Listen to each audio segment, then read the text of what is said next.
A gentleman who's supposedly an owner or just a driver of a truck is seen performing what is believed to be some voodoo-type stuff. If you know what is up with the use of eggs on the wheels, please comment down below. This one clearly has no time counting the chickens before they hatched.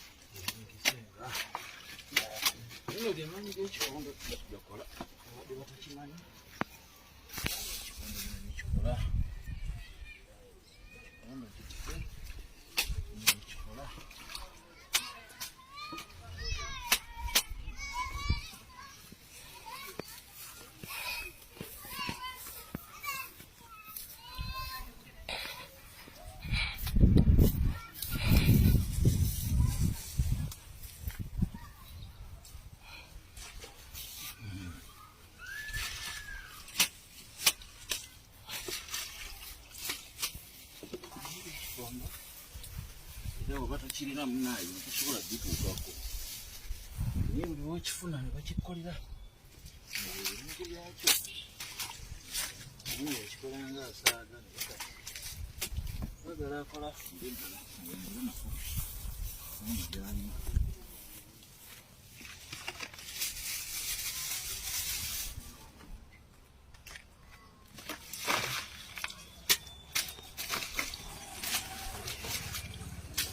Thank you.